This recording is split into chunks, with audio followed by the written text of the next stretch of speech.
One country, two systems is a constitutional principle that exists only in China. It states the two different rules of the city Hong Kong and mainland China.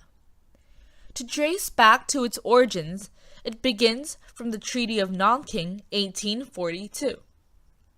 During this time, China was obliged to obey and accept to Britain's request due to their economic instability.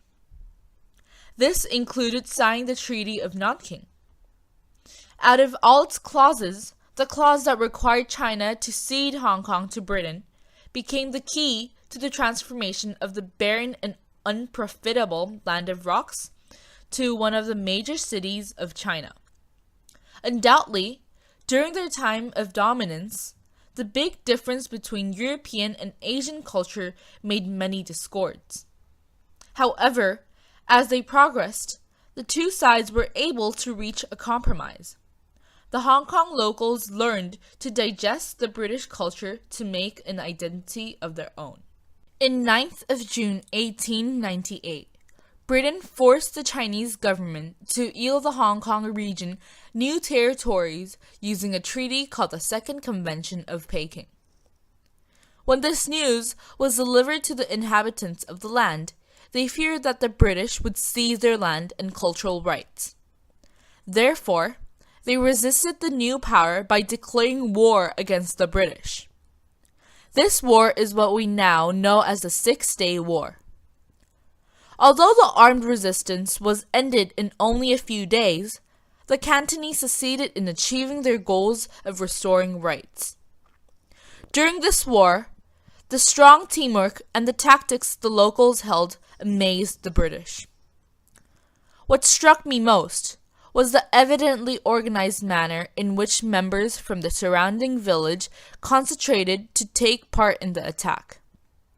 This is no doubt a method adopted both for offense and defense. It's a quote from a report about the 6-Day War, written by a British captain. This war changed the British perceptions about the Hong Kong locals. The settlement of the British government in Hong Kong developed reconstructions of buildings and establishment of new laws, which prompted the dissatisfaction of many Hong Kong locals, leading to disagreements between the locals and their new leaders. First of all, the British rebuilt many houses and communities for their advantage.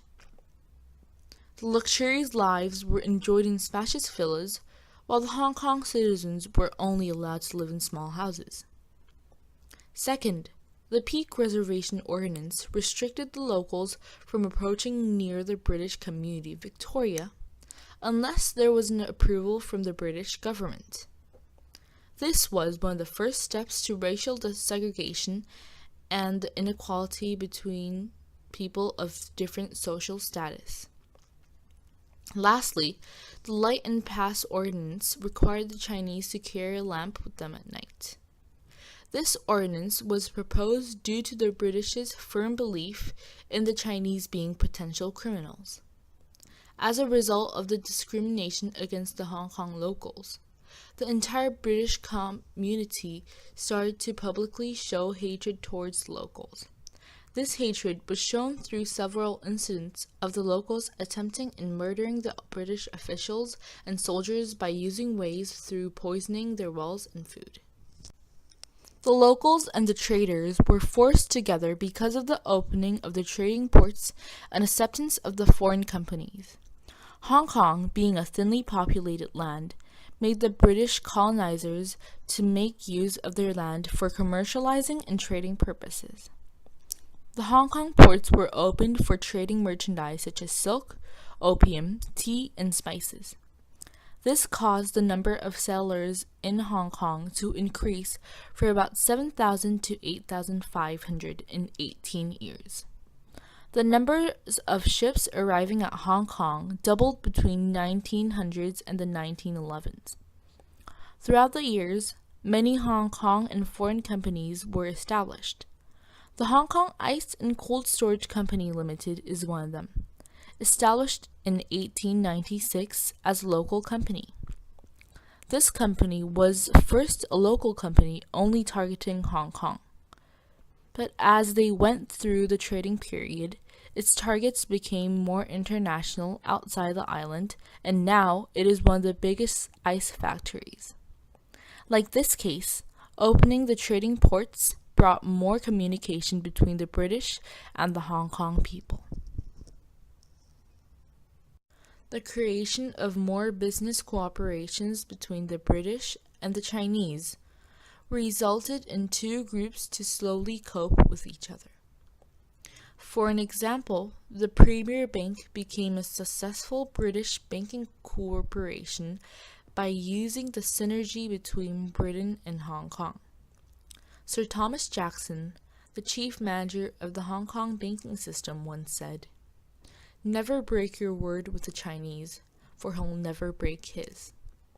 This shows that the British began building trust and respect for the Hong Kong locals.